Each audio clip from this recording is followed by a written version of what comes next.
Tamil trade 1000 நண்பர்களுக்கு வணக்கம். நேற்று நாங்கள் வீடியோவில் சொல்லியிருந்தோம், பேங்க் நிஃப்டி ஒன் சைடாக போகிறதுக்கு நிறைய வாய்ப்பு இருக்குது, நாளைக்கு 1000 பாயிண்ட்டு கூட வரும் அப்படின்னு சொல்லியிருந்தோம். ஆக்சுவலாக இன்றைக்கி ஃபுல்லாக ஜாக்பாட் தான், ஆனால் காலையிலேருந்தே அது ஓப்பன் ஆகி பயங்கரமாக போயிடுச்சுது. இன்றைக்கி பேங்க் நிஃப்டியோட ஸ்பேன் பார்த்திங்கன்னா 800 பாயிண்ட் ஸ்பேன் மட்டும் 800. பட் நேற்றுக்கு க்ளோஸ்லேருந்து பார்த்திங்கன்னா கிட்டத்தட்ட அது நியர்லி ஒரு 1000 பாயிண்ட் கிட்ட வந்துடுச்சு ஆக்சுவலாக. ஓகே, நம்ம நாளைக்கு பேங்க் நிஃப்டி ஏடிஹெச்சை தாண்டுமா? ஏன் தாண்டதுக்கு வாய்ப்பு அதிகம் இருக்குது. இன்றைக்கி ஃபெட் மீட்டிங் இருக்குது யூஎஸில் நைட்டு 11:30 மணி நம்ம டயத்துக்கு. சப்போஸ் அவங்க 25 பிபிஎஸ் தான் ரேட் ஆஃப் இன்ட்ரெஸ்ட்டை மாற்றுறாங்கன்னா நமக்கு பெரிய மாற்றம் இருக்காது, ஏன்னா இன்றைக்கி அதை கொடுத்துட்டாங்க.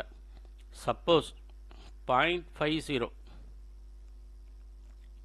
50 சென்ட் பிபிஎஸ் வந்து வித்தியாசம் இருந்தது, நாளைக்கு ரேட் கட்டு இருந்தது இன்ட்ரெஸ்ட்டில் அப்படின்னா, நாளைக்கு மறுபடியும் பேங்க் நிஃப்டி வந்து ஸ்பைக்கு தான் அடிக்கும். மார்னிங்லேயே ஒரு 200 பாயிண்ட்டுக்கு மேலே க்ரீனில் ஓப்பன் ஆக சான்ஸ் இருக்குது. அது நைட்டு ஒரு 11:30 மணிக்கு மேலே தான் தெரியும் இன்றைக்கி நைட்டு. சப்போஸ் அது 50 பைசாவுக்கு மேலே இருந்ததுன்னா, 50 சென்ட்டுக்கு மேலே ரேட் கட்டு இருந்ததுன்னா, நாளைக்கு மார்க்கெட் ஓப்பனிங்லேயே வந்து இன்றைக்கி க்ளோசிங்கை விட ஒரு 300 பாயிண்ட்டு 350 பாயிண்ட்டு ஹைலே ஓப்பன் ஆகும். அதிலேருந்து மறுபடியும் ஆல் டைம் ஹையை பிரேக் பண்ணிடும்.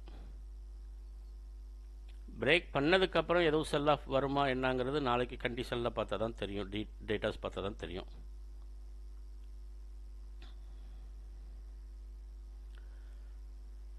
ஓகே ஃப்ரெண்ட்ஸ், அப்புறம் இன்றைக்கி நாங்கள் எங்கள் கால்ஸ் வந்து கம்மி தான்.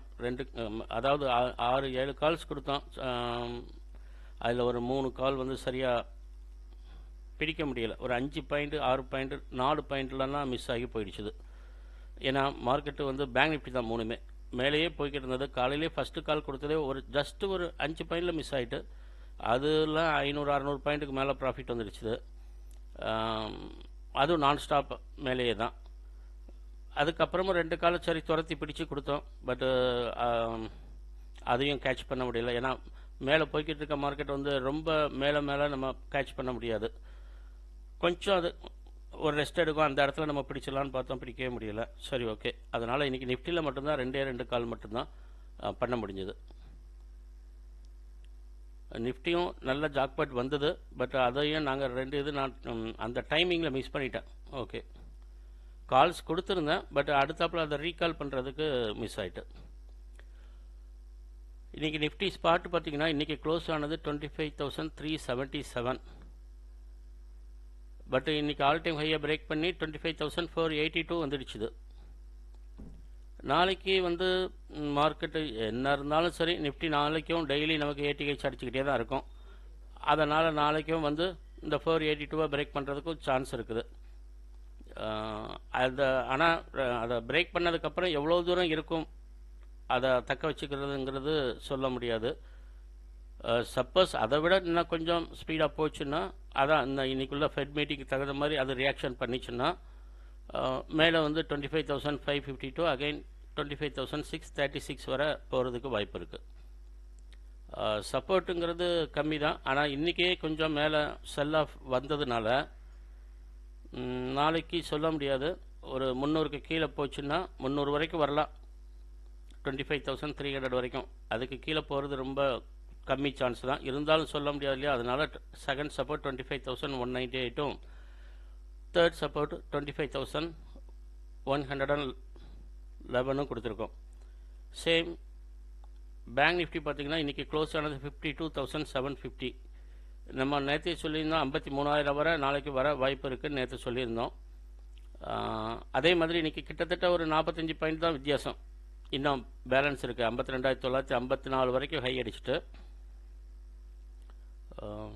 ஓகே, அப்போ நாளைக்கு ரெசிஸ்டன்ஸ் என்னவாக இருக்கும்? ஒன்று காலையிலே ஒரு 250 பாயிண்ட் மேலே வரத்தான் செய்யணும். வந்தால் 53,000 தாண்டிடும் மார்னிங் ஓப்பனிங்லேயே.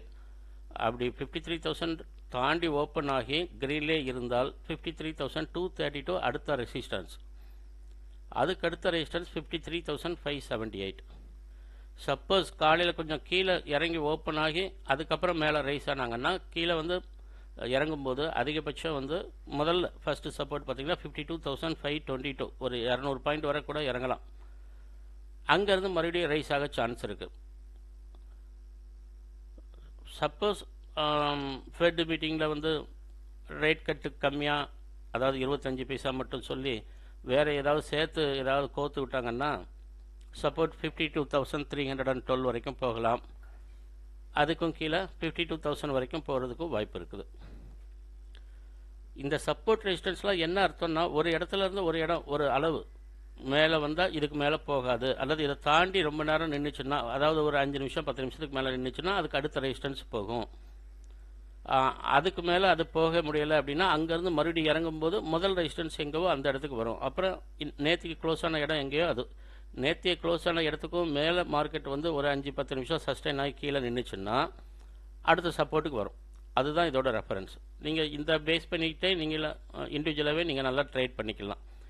எங்களுடைய ப்ரீமியம் கிளையண்ட்ஸும் இதையும் ரெஃபர் பண்ணிட்டு பண்ணணும். ஜஸ்ட்டு காலை மட்டும் பார்க்கக்கூடாது. நீங்களும் கற்றுக்கிடணுன்னா நம்மளுடைய ரெசிஸ்டன்ஸு அண்டு சப்போர்ட்லாம் என்ன சொல்லியிருக்கிறோமோ அதை நோட் பண்ணி வச்சுக்கோங்க பேப்பரில். அதை மறுநாள் நீங்கள் வந்து அதை மார்க்கெட் டைமில் செக் பண்ணுங்கள். அதுக்கு தகுந்த மாதிரி தான் மார்க்கெட் போகும். நாங்கள் கால்ஸ் கொடுத்தாலுமே அதையும் இதையும் கம்பேர் பண்ணி பார்த்துக்கோங்க. அப்படின்னா தான் நீங்களும் கொஞ்சம் கற்றுக்க முடியும். ஓகே ஃப்ரெண்ட்ஸ், நம்மளோட வீடியோ உங்களுக்கு யூஸ்ஃபுல்லாக இருந்ததுன்னா லைக் பண்ணுங்கள். எதுவும் சொல்ல நினச்சிங்கன்னா கமெண்ட் பண்ணுங்கள். உங்கள் ஃப்ரெண்ட்ஸுக்கும் மற்றவங்களுக்கும் ரிலேஷன்ஸுக்கும் ஷேர் பண்ணுங்கள். இதுவரை சப்ஸ்கிரைப் பண்ணாதவங்க சப்ஸ்கிரைப் பண்ணுங்கள். Okay friends, thank you. Happy trading and safe trading.